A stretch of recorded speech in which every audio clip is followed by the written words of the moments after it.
Hi everyone, this is Mindy and welcome back. There is a brand new release from Lawn Fawn that I'm going to have linked down below, filled with tons of adorable new products. But my card today is going to be featuring this free gift stamp set that when you purchase $60 or more from Lawn Fawn, you will get this mini stamp set for free. This is one of those while supplies last and only available for a limited time. I just really fell in love with this image and wanted to share this card that I created. So this is a mini Slimline card that I created using that brand new stamp set. If you're watching this video after this time frame has passed, you can still create something very similar by any of the adorable stamp sets that Lawn Fawn carries. So this cute mini stamp set is called All My Heart, and I placed it down onto some It Cardstock and also used some images from the stamp set All My Clouds, which is one of my absolute favorite stamp sets. I'm going to ink this up with the Lawn Fawn Jet Black ink, and then I'm going to stamp it down. I'm going to be cleaning off some of the clouds and stamping some more because I feel like you can never have too many clouds in your stash. They're always great for adding to the backgrounds. Now, the reason I'm using It Cardstock today is because I'm going to be using my Triblend Markers, and this is just the sheets that I created. I swatched out all of the markers that I have, and it makes it a lot easier for me to grab the marker that I want to use. So with the Triblend Markers, what I really like about them lately is that I have 3 colors all in one marker. It makes it a lot easier when I'm searching for a color combination. I don't have to sit and match up what's going to work together or blend together well. Everything is all in that one marker. And I'm also finding that using Express-It or Hammermill cardstock really helps. I'm not bleeding outside of my lines, which I was finding I was doing on cardstock like Nina 80 pound. So Express-It or Hammermill is really great for this.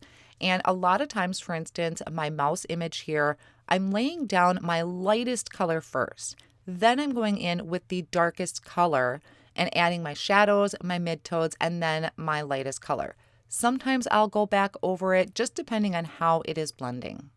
For this little balloon that the mouse is hanging onto, which this is just such a super sweet image, and I really love this heart-shaped balloon. I'm doing it in a bright pink. Now for the rainbow, I am going to do some rainbow colors, but I'm not doing any shading to it. I'm just looking through my markers and finding a red, orange, yellow, green, and blue. I do miss on the purple. There's not enough rays in the rainbow for it, but that's okay. I'm sure I'll work it in another card. Now for the sun, I decided to do some orange in the center of the sun, and then the rays poking out of the sun are going to be kind of this golden yellow. Now on these Triblend markers, it does list the colors, like there's DR1 or something like that. It is listed on the barrel of the marker, and on each end of the marker, it'll tell you what the blend is, whether it's Coral Blend or Coral Blend Extend. It has things like that written on it. So they're just really easy and convenient for me to grab, and the only downside I have really found to these is that there are no refills for them. If I happen to run out of a color, which I shouldn't anytime soon, but if I do run out of a color, I would have to probably purchase a whole new marker. So only real downfall that I found to them. Now for the clouds, I'm just going to take this really light kind of aqua green and outline the clouds. I have found that is just really the easiest way for me to add some color and definition to them. So if you're not ready to invest in Copic or Olo markers, I do recommend these Triblends. They are fairly reasonable for the amount of colors that you are going to receive. Now, after I have everything colored in, I'm going to trim my cardstock down. 1, because I have to reuse that cloud die a couple times. 2, I need to fussy cut out the mouse, so I'm going to separate him. And 3, I want this to be kind of in smaller segments because I'm going to run this through a mini die cutting machine that I have sitting on my desk. So I'm taking all of those coordinating dies, lining them up with the image, and I'm holding them down with some Easy C tape and die cutting them out. And then I'm fussy cutting out my image, which is pretty easy to fussy cut out. I'm using these kind of, I think they're Fiskars scissors, and I'm moving my cardstock, not necessarily my scissors. I'm more moving the cardstock to really get that nice white border around the image. All my images are set, so I'm going to start working on my actual card panel. To do this, I am using the large mini slimline set, and I'm choosing the large one out of there. I'm going to hold that down onto some 80-pound white cardstock using that Easy C tape, and then I'm bringing this over to my Make Art Station. So I'm going to hold this down with some repositionable tape, I think it's called, just to hold that down to my work surface. Then I'm going to bring in the Slimline Cloudy Stencil, and this I can hold over my cardstock using these little push pin magnets. I found that with Slimline sometimes, or when I'm adding in clouds, my cardstock moves, and my cardstock's not going to move, and I can just move the stencil where I need to. To add my clouds, I'm going to be using a blending brush, and I'm starting with a really light color of ink. So this is Ballet Slippers from Lawn Fawn, going over that cloudy edge and kind of bringing it up a little bit towards the edge of the cardstock just to give me a nice light layer. Then I'm going to come in with Guava Ink. Now I have not moved my stencil yet, so I'm coming in with that little bit darker of a color, and I'm going just over the edges of the clouds, not going all the way up. That way I have a little bit of pink in the background, and then I have kind of a darker color towards the edge of the clouds. With the Slimline stencil, you can just move it down and over a little bit. You can use the other side because it's double-sided, or you can literally flip your stencil and get some whole new set of clouds. So a lot of cloud designs you can get out of just this one piece. So I rotated mine so I have the other end of the clouds, and repeating those same steps that I did in the first set of clouds. Starting with the Ballet Slippers, I kind of wipe off my brush onto some paper towel and then come in with that Guava Ink. And I'm going to add one more set of clouds here down towards the bottom. Once again, that Ballet Slipper just to get that nice light coating, and then the Guava Ink. Now, any leftover ink, I'm just going to go around all the outer edge of my card front to kind of help make it cohesive. Now the real fun part of adding details to my background. On that stamp set, that mini stamp set, there are a bunch of little hearts, big hearts, some are open, some are solid. I am taking this small grouping of hearts that's solid, and I'm going to stamp this using an acrylic block and chili pepper ink. So it's a nice red ink. And I'm going to stamp this randomly across my card front.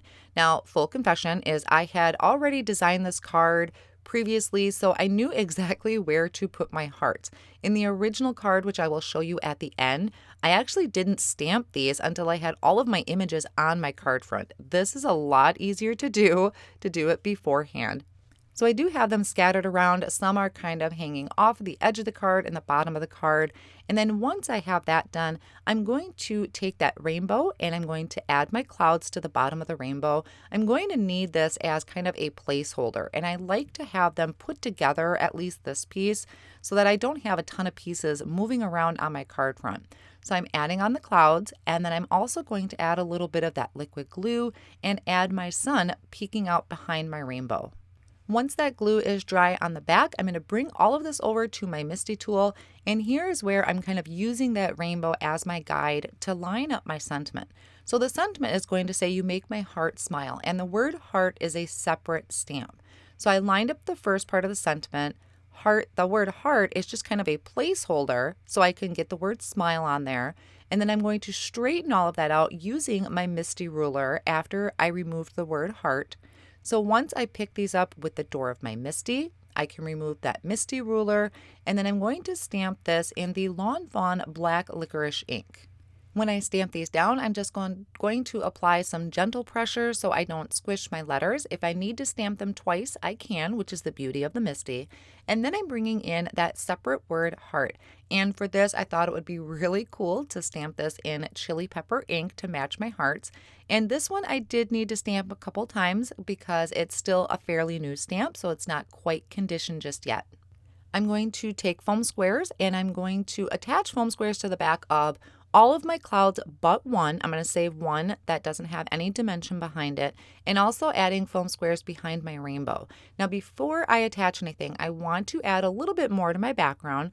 So I'm taking that Guava Ink and I squish some down on my work surface, and I'm taking the liquid Stardust and I'm shaking that up really well. You want to get that shaken up, and I'm going to put a couple drops down in that ink and then also a couple drops of water. So I'm kind of customizing my glitter ink here, and I'm adding flicks of this onto the background. I am also going to take some white Copic ink because I just can't resist adding that white Copic ink to anything anymore. I'm also going to add a couple drops of water to that and add flicks of this to my background as well. I'll let everything dry for about a minute or two, and then I can start adding my scene or creating my scene. So I started with the rainbow, making sure to center that over my sentiment, and then I can start bringing in my clouds. So I did have that one cloud that I didn't add any foam squares to, and that's because I wanted it behind my mouse. And my mouse is going to be attached with the foam squares. So for that cloud, I just added liquid glue, and then everything else will be popped up. For all of the clouds, I'm adding some to the bottom of the card. Some are going to be hanging off of the side. And I just love how these clouds can really fill in a scene. Once everything is attached, I'm going to just trim off any excess that's hanging off. And then off screen, I created a card base. So it's a 6x6 piece of heavyweight cardstock that I scored at 3 inches. And I'm going to hold that closed with some low tack tape because I don't want it popping open while I'm trying to attach the card front. I have a couple more finishing touches that I want to do. I had just taken a Jen Shirkus class, and so of course I had it on my mind to use my Quickie glue pen and Prisma glitter to just glitter all the things. So I added that Quickie glue pen to some of the rounded areas of the clouds and then also to the rays on the sun. And I'm working on this in kind of sections. So I'm doing the left half of the card first, and then I'm going to sprinkle on some of the Prisma glitter and tap off any of the excess. And once I do that, I'm going to finish off the rest of the clouds and also add some of that Quickie glue pen onto my heart balloon. Now there is some glitter stuck to the other areas of the card, but once everything completely dries, that excess glitter is going to just fall off. I love all the sparkle that this creates, and I really need to remember to dig out my Prisma glitter more often.